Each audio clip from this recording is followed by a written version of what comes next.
Alors au niveau du projet, donc on va partir de la partie client pour l'instant et donc retourner côté back-end et trouver celle qui correspond au serveur. Donc on va continuer avec nos actions ici sur notre collection et rajouter une nouvelle route. Donc juste en dessous, vous voyez qu'on a donc products add qu'on avait rajouté. Donc ce qu'on peut faire ici, c'est justement mettre post pour savoir donc se rappeler qu'on a donc les méthodes get et également les méthodes post. Et donc là au niveau de post, ici on va rajouter une nouvelle route plutôt, donc une nouvelle route qui ici sera avec la méthode post. Et donc celui-ci on va l'appeler users add. Donc là pareil, donc on aura ce même middleware parser, ensuite on aura notre handler, donc on peut passer en paramètre donc le body, c'est-à-dire qu'on va rajouter des informations, donc des data qu'on va rajouter à notre collection. Alors c'est une toute nouvelle collection qu'on vient de créer, donc on va devoir y faire référence. Donc au-dessus, ligne 39, on va rajouter une nouvelle ligne qui, elle, va conserver la collection users. Voilà. Donc ici, je l'aurais spécifié, donc ligne 40, je rajoute la collection, donc je fais référence à ma nouvelle collection qui est users, puisqu'en fait, ici, du coup, je vais faire une opération donc, qui sera de rajouter un nouvel item avec insert1, donc exactement la même méthode. Et ensuite passer request body. D'accord. Et ensuite, donc pareil, on aura une promesse. D'ailleurs, ce que je vais faire, c'est copier tout ça, puisque ce sera en fait du coup la même chose. C'est exactement le même mécanisme. On va rajouter un nouveau document qui va concerner donc cette fois-ci les utilisateurs. Donc ce sera une collection différente. Donc on va tester cette route. D'ailleurs, du côté, on peut le tester du côté avec Postman. D'ailleurs, ce que je vous ai pas montré, donc si vous avez toujours Compass d'ouvert, Connect to. Donc on va retourner trouver les informations qui vont nous servir à nous connecter. Connect, et là ce qu'on souhaite c'est se connecter avec MongoDB Compass, donc on va copier ce string URI et le rajouter ici, donc remplacer avec nos informations bien sûr, donc moi c'est Sandra test, ensuite ce sera ici test 1, 2, 3,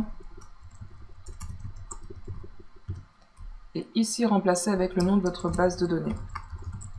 Et là on pourra voir donc toutes nos collections donc dans la même base de données, donc ici Marketplace, et donc désormais on a deux collections, Products et Users. Donc on peut aussi utiliser donc ce GUI, donc cette interface visuelle, pour avoir un œil sur l'état de notre base de données et collection. Alors ce que l'on va faire à présent, c'est tester notre nouvelle route.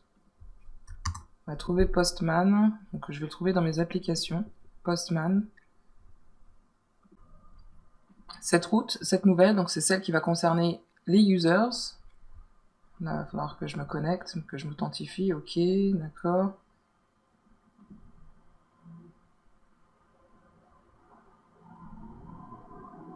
Ok, donc si c'est le cas pour vous, donc il y a une nouvelle application de Postman, si toutefois donc, vous avez à le télécharger, donc là il vous demandera de vous authentifier pour ouvrir donc une instance, voilà, via le browser. Très bien, donc du coup on va faire un test, ce sera au niveau donc, de request, request name, donc non je vais pas le faire là, mais je vais le faire, voilà ici. Et donc ce que l'on va sélectionner ici, ce sera post, donc nous on se trouve sur le localhost 5000, donc ce sera http localhost 5000, et on va faire la requête donc au niveau de users et ce sera add. Donc on l'a bien fait comme ça, et donc on va préciser un body ici, on va le faire raw, ouais, comme ça. Je crois qu'on peut même préciser ici application JSON, voilà c'est mieux. Donc ce sera un objet. On aura donc tout d'abord un email, donc Sandra test. Voilà, et on va, donc là le but ici c'est de rajouter un utilisateur avec les informations qui concernent son profil, c'est-à-dire également son first name et également last name. Donc là on va rester assez succinct, il y aura beaucoup plus d'infos qui seront fournies au moment de faire cette requête. Donc on va tester ça, donc normalement à condition bien sûr que notre serveur soit en train de tourner. Donc pour ça, ce qu'on va faire, c'est s'assurer que ce soit en train d'être exécuté. Ok, voilà. Donc c'est bien en train d'être exécuté. Donc comme on utilise notre mode, il a tout simplement rechargé, donc redémarré notre serveur à chaque changement du fichier. Et donc là, il indique que c'est bien en train d'être exécuté sur le port 5000. Donc là, c'est bon. On sait donc qu'on est sur la bonne adresse. Users et add. On va voir ce que ça donne. Sending request. Error. Pourquoi cannot post users add? Ah oui. Ce qui me manque en fait comme étape, si vous vous rappelez. Donc dernière étape, donc voilà. Donc ce que l'on fait, c'est on a défini notre application avec cette base URL API. Donc c'est juste ce segment qui me manque au niveau de mon URL. Donc je vais le modifier et le rajouter à ce niveau-là. Donc API. D'ailleurs, si vous vous rappelez, si on fait des get sur API, donc on aura la liste complète. Voilà. Donc successfully inserted new document. Voilà. Donc ça a bien fonctionné.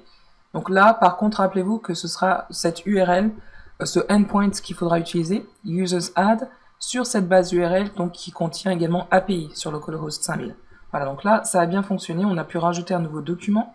Donc bah, du coup, on va aller vérifier dans notre collection si on a un nouveau document dans la collection users. Ici, donc on devrait avoir un nouveau document, donc ici, voilà, très bien, donc ça a bien fonctionné. Donc côté API, route, on a bien rajouté une nouvelle méthode, donc ça c'est bien. Ce qu'on va faire, bah, du coup, c'est retourner côté client pour ajouter une nouvelle requête cette fois-ci, donc une requête avec une méthode post pour communiquer avec la base de données, donc via notre API, encore une fois, et nous permettre de rajouter des nouveaux documents qui vont correspondre au profil d'utilisateur. Donc on fait ça juste après.